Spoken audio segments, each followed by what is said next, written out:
শ্ৰেণীৰ ছাত্ৰ-ছাত্ৰীসকলক স্বাগতম জনাইছোঁ। মৰমৰ ছাত্ৰ-ছাত্ৰীসকল, তোমালোকৰ সংহতি পাঠৰ আলোচনা চলি আছিলে। আমি অনুশীলনী 1B 7লৈকে অংককেইটা আগৰ আলোচনাত আগবঢ়াইছিলোঁ। আজি আমি 8 নম্বৰ, 9 নম্বৰ আৰু 10 নম্বৰ এইকেইটা অংক আলোচনা কৰিম। তোমালোকে আলোচনাতে শেষলৈকে ভাগ ল'বা। এতিয়া 8 নম্বৰ অংকটো দিয়া আছে তলৰ সংহতিবোৰৰ ঘাত সংহতিবোৰ লিখা। এতিয়া ঘাত সংহতি উলিয়াব লাগিলে এটা সংহতিৰ আটাইবোৰ মৌল আমি কেনেকৈ উলিয়াম বা ঘাত সংহতিটো কেনেকৈ আমি প্ৰকাশ কৰিম সেইটো আমি জানি লওঁ আহা। ঘাত সংহতিৰ বিষয়ে আমি ইয়াতে আগতে উদাহৰণত পাইছিলোঁ যে সকলো সংহতিৰে অতিকমেও এটা উপসংহতি থাকে। ফাই বাহিৰে সকলো সংহতিৰে অতিকমেও দুটা উপসংহতি থাকিব পাৰে। এটা সংহতি আটাইবোৰ উপসংহতিৰে গঠিত সংহতিটোক উক্ত সংহতিটোৰ ঘাত সংহতি বুলি কোৱা হয়।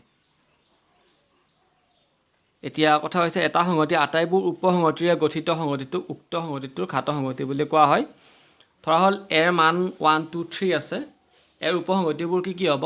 5 1 2 3 1 2 1 3 2 3 1 2 3 এইকেইটা হ'ব ইয়াৰ উপসংহতি। আৰু এইকেইটাই হ'ব এই উপসংহতিটোৰ গঠিত হৈছে মানে এই উপসংহতিটোৱে হৈছে এই সংহতিটোৰ ঘাত সংহতি।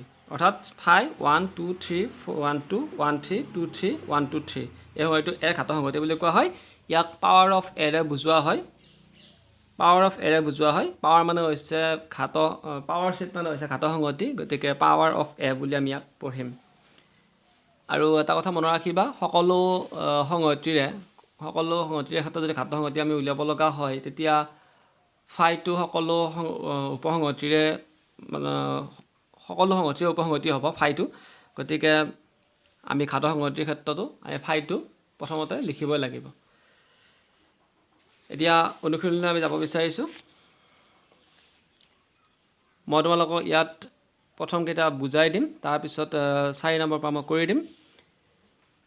1 নম্বৰটো দিয়া আছে এ ইকুৱেল টু ফাই। ইয়াত দেখিছোঁ এটা ফাই নামৰ মৌল এটা আছে। গতিকে ইয়াতে আমি ঘাত সংহতি যদি লিখিব লগা হয় তেতিয়া ফাই আৰু মৌল ফাইটো লিখিব লাগিব। আমাৰ লিখাৰ ধৰণটো এনেকুৱা হ'ব। 8 নম্বৰ সমাধান। 8 নম্বৰ সমাধান। 1টো দিয়া আছিলে এ ইকুৱেল টু ফাই। তেতিয়া আমি লিখিম power of e equal to phi. ফাইটো প্ৰত্যেকটো সংহতিৰে উপসংহতি হ'ব। ফাই লিখিলোঁ আৰু এই ফাই মৌলটো লিখিম। এইটো হৈছে এইটোৰ ঘাত সংহতি। এ সংহতিটোৰ ঘাত সংহতি হ'ব ফাই আৰু মৌল যিটো মৌল আমাক দিয়া আছে সেই মৌল ফাইটো হৈছে। তাৰ 2 নম্বৰটোৰ ক্ষেত্ৰত যদি আমি চাওঁ, 2 নম্বৰটো দিয়া আছিলে বি ইকুৱেল টু ফাই দিয়া আছে। ইয়াত এটা যিটো সংহতি দিয়া আছে সংহতিটোত তাৰমানে মৌল এটাও নাই। ইয়াৰ অৰ্থটো হৈছে মৌল এটাও নাই। ইয়াতে মৌল এটা থকা বুজাইছে এই বন্ধনী চিনটোৰ ভিতৰত, কুটিল বন্ধনী চিনটোৰ ভিতৰত আমি যেতিয়া দেখা পাইছোঁ তেতিয়া গম পাইছোঁ যে এটা মৌল আছে, এইটো হৈছে ফাই। কিন্তু ইয়াতে মৌল এটাও নাই, ফাই বুলি লিখিছে পোনে পোনে। গতিকে আমাৰ ইয়াতে কি হ'ব? Power of B equal to point point ফাই নামৰ এটা মৌল হ'ব। অৰ্থাৎ ফাই যিটো উপসংহতি সেই উপসংহতিটো হ'ব। ঘাত সংহতি এইটোৱে হ'ব। তাৰপিছত চিটো চোৱা, অৰ্থাৎ 3 নম্বৰটোত চি ইকুৱেল টু 1 বুলি আছে। ইয়াত আমি কি পাম? ফাই আৰু 1 পৃথক পৃথকে লিখিব লাগিব। ফাই 1। ডি নম্বৰটোত চোৱা, ডি নম্বৰটোত আছে 4 5। তেতিয়া আমি লিখিম 4 5। Power of D equal to প্ৰথমতে আহিলে কি? ফাই। তাৰপিছত আহিব 4, ইয়াৰ উপসংহতিবোৰ লিখিম 4, তাৰপিছতে লিখিম 5, তাৰপিছত দুইটাকে লিখিব লাগিব 4 5। এইটো ইয়াৰ ঘাত সংহতি। তাৰপিছত 5 নম্বৰটো দিয়া আছে e equal to p q r. E equal to p q r. এটা power of e equal to phi p q r, p q p r q r আৰু পি কিউ আৰ। এইকেইটা হ'ব আমাৰ PQRৰ ঘাত সংহতি মানে ই সংহতিটো ঘাত সংহতি 6 নম্বৰটো দিয়া আছে F = EFGH এইটো উলিয়াম F = EFGH আমি লিখিম পাৱাৰ অফ E = প্ৰথমতে ফাই লিখিম তাৰপিছত E লিখিম তাৰপিছত লিখিম F তাৰপিছত লিখিম G তাৰপিছত লিখিম H এবাৰ E আৰু F লোৱা EF EG EH এবাৰ F লোৱা FG FH হৈছে তাৰপিছত GH তিনিটা লোৱা EFG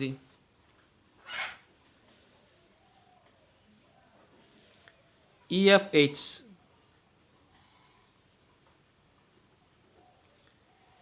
EGH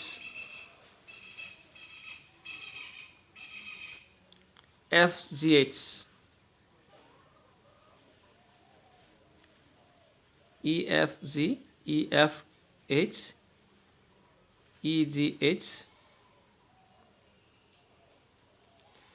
EFG EFH EGH FGH হৈছে তাৰপিছতে EFGH এই আটাইকেইটা এবাৰতে হ'ব 4টা এইখিনি হ'ব আমাৰ ঘাত সংহতি Fৰ 1 2 3 4 5 6 7 8 9 10 11 12 13 14 15 16 4টা আছে নহয় 2 to the power 4 কিমান হ'ব চোৱা 2 × 2 × 2 × 2 2 দুগুণ 4 2 দুগুণ 4 4 পূৰণ 4 = 16 ইয়াৰ আমি মৌল সংখ্যাটো পাই গ'লো 16টা গতিকে এটা 16টা ওলাইছে নাই সব 5 1 2 3 4 5 6 7 8 9 10 11 12 13 14 15 16 ওলাইছে শুদ্ধ হৈছে তাৰপিছৰ অংকটো চোৱা 9 নম্বৰ অংকটো তলৰ সংহতিবোৰৰ ঘাত সংহতিবোৰত থকা মৌল সংখ্যা উলিওৱাম জিৰ মান দিয়া আছে 1 পৰা 50 লৈকে এতিয়া আমি যেতিয়া ইয়াৰ মৌল সংখ্যা নিৰ্ণয় কৰিব লাগিব তেতিয়া সূত্ৰটো হৈছে 2 to the power k আমি কেনেকৈ কৰিম চোৱা আমি কি কৰিলো g নামৰ সংহতিটোত 50টা মৌল আছে গতিকে NG = 50 বুলি লিখিলো এতিয়া n power of g = 2 to the power 50 হৈছে কিয় ইয়াৰ সূত্ৰটো আছে 2 to the power k যদি k এটা মৌল থাকে এটা কেইটা মৌল আছে 50টা মৌল আছে 2 to the power k আছিলে k ৰ ঠাইত আমি 50 বহুৱাই দিছো 50টা মৌল আছে নহয় আমি n ৰ মানটো পাইছিলো কিমান 50 গতিকে n of power of g = 2 to the power 50 হ'ব তাৰ পিছৰটো চোৱা b নম্বৰটো h = x such that x belongs to z -10 is less than x is less than 10 এটা আমি উলিয়াই ল'ব লাগিব h = x such that x belongs to z -10 is less than x is less than 10 হৈছে আমাক কৈছে যে x টো 10তকৈ ডাঙৰ -10তকৈ ডাঙৰ কিন্তু 10তকৈ সৰু +10তকৈ সৰু তেতিয়া আমি কি কৰিম ইয়াতে মৌলকেইটা লিখিম যিকেইটা জেডৰ অন্তৰ্ভুক্ত বুলি কৈছে মানে অখণ্ড সংখ্যা অন্তৰ্ভুক্ত বুলি কৈছে গতিকে ইয়াতে -9ৰ পৰা আমি ষ্টাৰ্ট কৰিব লাগিব কাৰণ x ৰ মানটো -10তকৈ ডাঙৰ তে -9 -8 -7 -6 -5 -4 -3 -2 -1 0 1 2 3 4 5 6 7 8 আৰু 9 হ'ব কাৰণ 10তকৈ x ৰ মানটো সৰু বুলি কৈছে গতিকে 9লৈকে হ'ল হিচাপ কৰিছো 1 2 3 4 5 6 7 8 9 10 11 12 13 14 15 16 17 18 19টা আছে গতিকে লিখিম n h = 19 এটাকে n of power of h = 2 to the power 19 এটো হৈছে আমাৰ ফলাফল মৌল সংখ্যা পালো আমি কিমান 2 19টা পূৰণ কৰিলে যিখিনি হ'ব সিমানখিনি আমি পাই যাম ঘাত সংহতিত মৌল সংখ্যা তাৰপিছত c কিমান দিয়া আছে 5 দিয়া i দিয়া আছে 5 c নম্বৰটো দিয়া আছে i = 5 গতিকে i = 0 5 দিয়া আছে আমি কেনেকৈ উলিয়াম যেহেতু এটাও মৌল নাই 5 বুলি দিয়া আছে তো এটাও মৌল নথকা অৰ্থ প্ৰকাশ কৰিছে গতিকে c i = 5 বুলি দিয়া আছে গতিকে আমি লিখিম এটাকে n of i = 0 এটাকে n of p of i = 2 to the power 0 2 to the power 0 মানে কিমান 1 হ'ব তাৰপিছত শেষৰ অংকটো চোৱা d নম্বৰটো j = এটা মৌল থকা বুজাইছে তো 5 মৌল আছে এটা মৌল আছে অনলি গতিকে আমি কি লিখিম j = 5 n j = 1 এটা মৌল আছে না 1 বুলি লিখিছো এটাকে n of power of j = 2 to the power 1 অৰ্থাৎ 2 হ'ব আনসাৰটো এবাৰ 10 নম্বৰ অংকটো চোৱা 10 নম্বৰ অংকটো দিয়া আছে k = 1 2 3 4 l = 1 3 5 7 m = 1 4 9 16 n = 0 2 4 8 16 আৰু p = 5 10 15 হলে k l m n p সংহতি কেইটাৰ ন্যূনতম সংখ্যক মৌল থকা সাৰ্বিক সংহতিটো লিখা এতিয়া আমি সাৰ্বিক সংহতি উলিয়াব লাগিলে আটাইকেইটা সংহতিৰ পৰা মৌলবোৰ একাধিক্ৰমে লিখি যাব লাগিব তোমালোকৰ সাৰ্বিক সংহতিৰ বিষয়ে ইয়াতে পাইছা তোমালোকে কৈছে যে সংহতি বিষয়ে আলোচ্য আটাইবোৰ সংহতিয়ে কোনো এটা নিৰ্দিষ্ট সংহতিৰ উপসংহতি হয় সেই নিৰ্দিষ্ট সংহতিটোক উক্ত সংহতিকেইটা সাৰ্বিক সংহতি বা সাৰ্বসংহতি বুলি কোৱা হয় এটা দেখিছা a b c d e এটা মৌলবোৰ আছে আমি এটা আন এটা সংহতি x আমি ইয়াত ল'ব পাৰো আৰু তেতিয়া এই আটাইবোৰ মৌলক জুতনি কৰি আমি সাৰ্বিক সংহতিটো পাব পাৰো ইয়াতো ঠিক একেদৰে বিভিন্নতা সংহতি আছে সেই সংহতি কেইটাৰ পৰা আমি সাৰ্বিক সংহতিটো উলিয়াব লাগিব 10 নম্বৰ সমাধান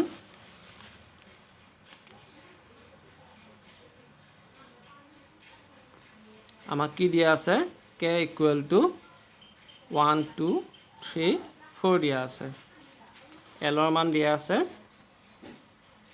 l = 1 3 5 7 m ৰ মান দিয়া আছে 1 4 9 আৰু 16 n ৰ মান দিয়া আছে n = 0 2 4 8 16 আৰু p মান দিয়া আছে কি 5 10 আৰু 15 এতিয়া সাৰ্বিক সংহতিটো আমি u ৰে আমি বুজাম ইউনিভাৰ্সাল সেট গতিকে u ৰে বুজালে আমাৰ কি হ'ব চোৱা ইয়াতে মিলাই চোৱা 0 আছে 0 2 হ'ব তাৰ পিছত এটা 1 1 1 তিনিটা 1 আছে এটা 1 লম 1 হ'ব তাৰ পিছত 2 2 2 হ'ব 3 2 হ'ব দেখিছা 3 আছে 4 আছে এই দুটা তিনিটা 4 হ'ব তাৰ পিছত 5 5 5 হ'ব 6 to 9 তাৰ পিছত 7 আছে